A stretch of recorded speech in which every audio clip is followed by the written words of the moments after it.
lesson, which is our topic for this week, is about solving systems of linear equations by substitution.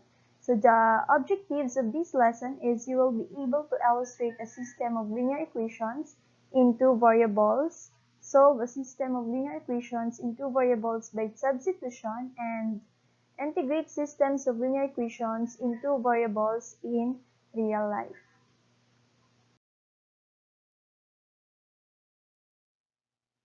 Okay, so the title of our topic again is about solving systems by substitution. So the substitution method of solving a system of two linear equations enable us to reduce two equations with two unknowns to one equation with one unknown. Here are the steps in solving systems by substitution. So when we say substitution, that is replacing a variable by its equivalent value. So last time, what we did is the graphing method in determining the systems or the solution of two lines. So this time we are going to use the substitution method.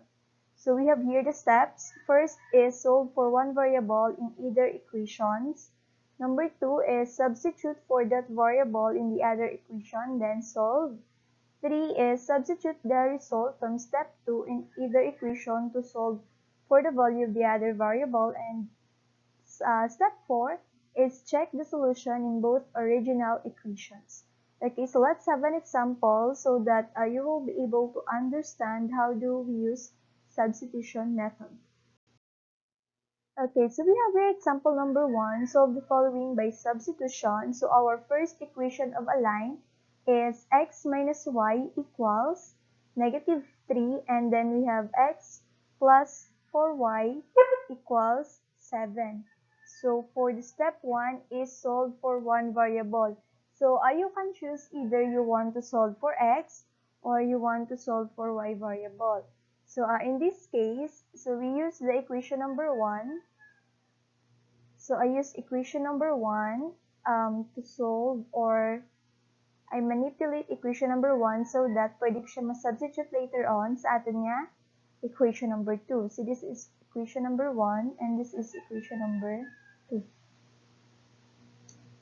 Okay, so let's manipulate our first equation. Let's say solve for x. So we have now x minus y equals negative 3.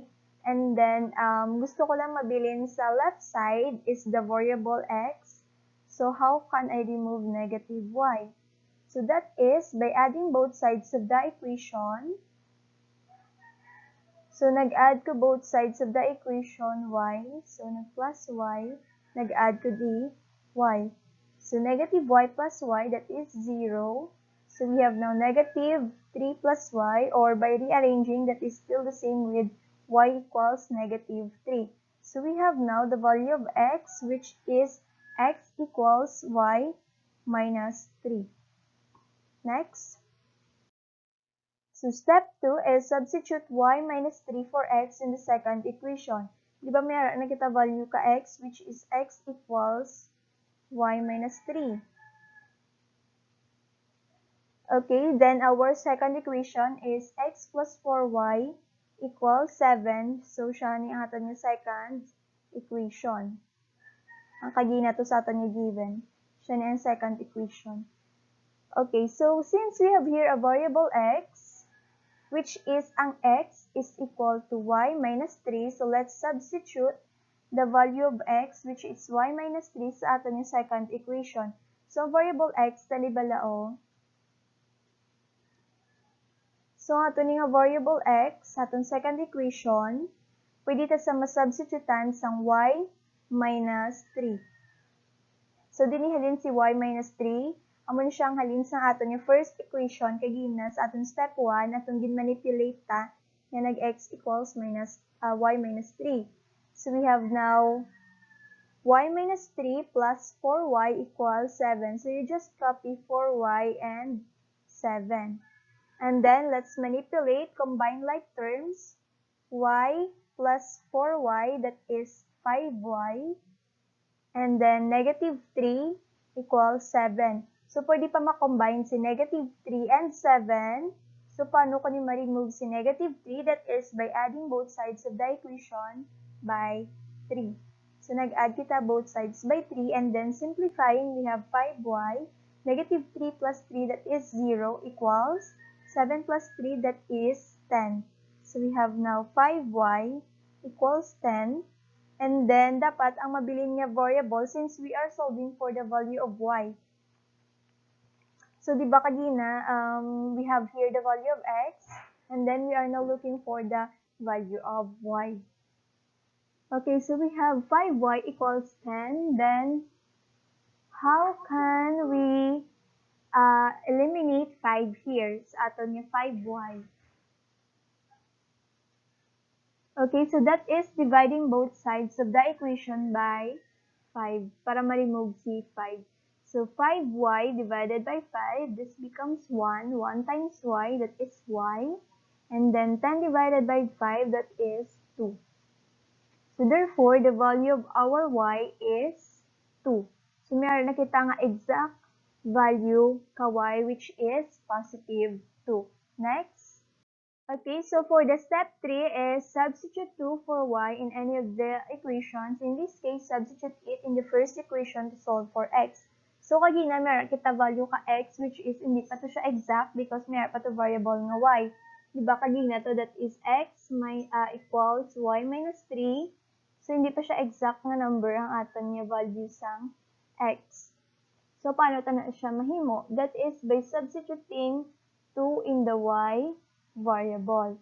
Okay, so let's get it from our first equation, that is x minus y equals negative 3. And then let's substitute the value of y, which is 2. So, di ba kagina sa ato yung second step, nakuha ta nga y equals 2. And then let's substitute 2 sa ato yung y variable. So, we have now x minus 2. So, gin-change ko lang ang y sang 2. Since kagina sa step 2, ang nakuha ta is y equals 2. Then, you copy equals negative 3 and then solve for x. So, x minus 2 equals negative 3. And then, paano ko ni ma-remove si negative 2? That is by adding both sides of the equation by 2. Okay, so let's add is by 2. And then, ma-add mo ko both sides of the equation or the other sides ng equation by 2. So, we have now negative 2 plus 2 that is 0. So, minabilin pa kita nga x. And then, negative 3 plus 2, that is negative 1. So, therefore, the value of x is negative 1. And then, the value of y, takagina from step 2 is y equals positive 2. Okay, so let us check if our solution, ang atin na solve for the step 2 and step 3 are correct by substituting it to both equations. Okay, so from equation number 1, that is x minus y equals negative 3, ang value ka x, which is negative 1, so let's substitute negative 1. And then, ang value ka y is positive 2. And then, dapat ang answer is negative 3. So, negative 1 minus 2, that is negative 3. So, therefore, it is a solution for the first equation. So, how about for the second equation? So, dapat may equal man siya. So, ang x, again, that is negative 1. Then, you copy 4. And then, ang value ta ka y, that is 2. So, you substitute 2 equals 7. So, negative 1 plus 4 times 2, that is 8. Dapat, ang answer ta is 7. So, negative 1 plus 8, that is 7. So, 7 is equal to 7. Therefore, and then you state that the solution is negative 1 and 2. So, check to sang na-solve ta kagina from step 2 and step 3 nga negative 1 and 2. So, muna siya ato nga solutions. So, I hope you understand in this part. Okay, so let's proceed to another example. Example number 2, solve the following by substitution, that is 2x minus 5y equals negative 28. And then, this is our first equation. Okay, next we have 3x plus 15y equals 3, second equation.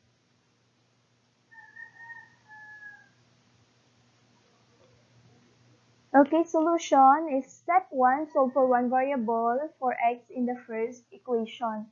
So take note class, either x or y din akon isolve. At the same malanagyapon ang makam up pang answer basta tsakto lang aton nga process. Okay, so this time, I'll be solving for x from the first equation. So ginkuha ko si first equation nga 2x minus 5y equals negative 28. Then solve for x. So first is kuhaon ko gidanay ang hindi related sang variable x. So ano di ang wala variable x? Of course, the negative 5y. So paano ko ni ma-remove si negative 5y? That is by adding both sides of the equation by 5y. So ma-add mo ko din 5y.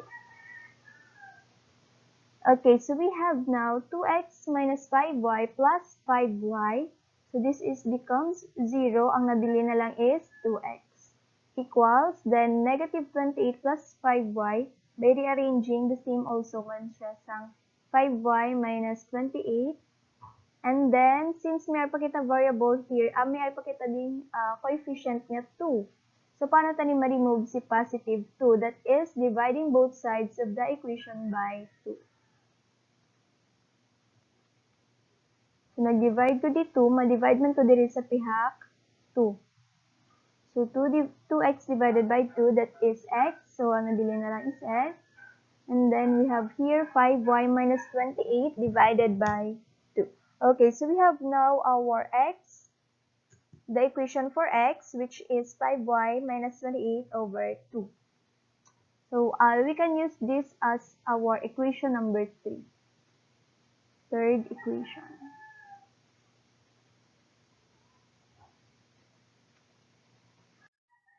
Okay, so for step 2 is let's substitute our third equation sa second equation, then solve. Diba itong second equation is 3x plus 15y equals 3. And then atong third equation kagina is x from our step 1 is x equals 5y minus 28 over 2. Amo na siya aton yung third equation. So, i-substitute si third equation sa aton yung second equation ang sa variable x. So, you copy 3, and then may variable kita ang x. So, di ba ang x, substitutan na siya sang aton yung third equation, which is ang 5y minus 28 over 2 plus, so you copy 15y equals 3. Okay. So, paano ito siya i-solve? By using the distributive property.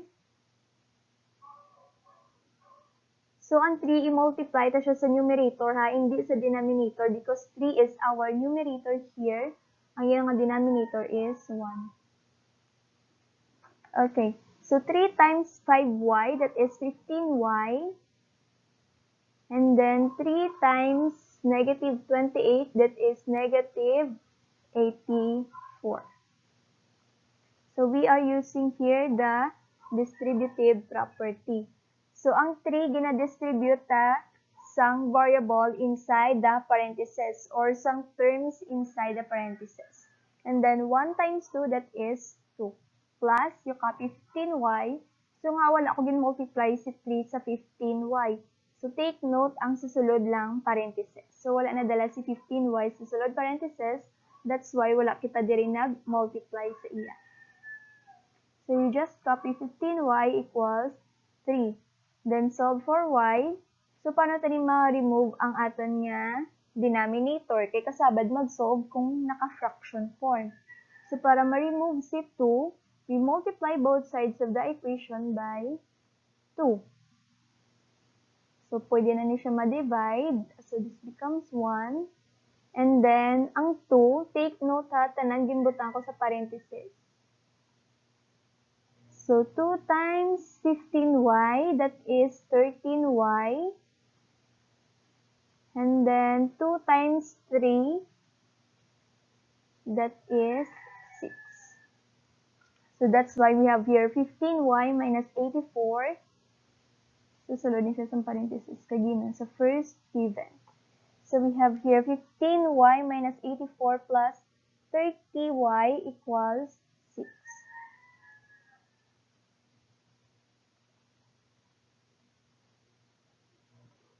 Okay, then you manipulate. So, paano tayo ma-remove si negative 84? Since dapat ang mabilin sa left side sa ating equal signs, all the variable, equal sign, all the variable with having a y variable. So, dapat ang mabilin lang may mga y variable sa left side. Okay, so since si negative 84, wala siya variable nga y, so kinanglan tani siya i-remove by adding both sides of the equation by 84. So this becomes 0, and 15y plus 30y, that is 45y, equals, so 6 plus 84, that is 90. So paano ko ni ma-remove si 45 sa y? Kaya dapat ang mabili na lang is the only y variable. So by dividing both sides of the equation by 45, para ma-remove din si 45, so we have now y equals 2. So therefore, the value of our y is 2. Okay, so for step 3 is substitute y equals 2 in the equation to solve for x. So from step 2, ato niya values ng y is 2. And then, so we solve or you just substitute. So we have 2x. From ang gingamit ko this time is our first equation in substituting the value of y. So we have 2x minus 5. So the value of y now is 2. So you substitute 2 equals negative 28. So we have now 2x minus 5 times 2, that is 10, equals negative 28. Then, so paano ma-remove si negative 10x? Kaya dapat, ang mabilin sa left side, si x variable lang gid, si x. So that is by adding both sides of the equation by 10. So by adding both sides by 10, so we have now 2x minus 10y plus 10. So this becomes 0. So ang nabilin is 2x equals negative 28 plus 10. That is negative 18. Then, dapat x lang yun yung variable. So, paano ko ni ma-remove si 2? That is dividing both sides of the equation by 2. So, we have now x equals negative 9. Okay, so I hope you understand in this part. And for step 4, that is check or let's substitute negative 9 for x and 2 for y in both equations. Okay, so let's check if our solution, so kanina to that is negative 9 and 2. So let us check if these are correct. Or ara na lang. So di ba kanina aton niya y equals 2 and then the value of x is negative 9. So let's substitute this to our first and second equation if this is correct.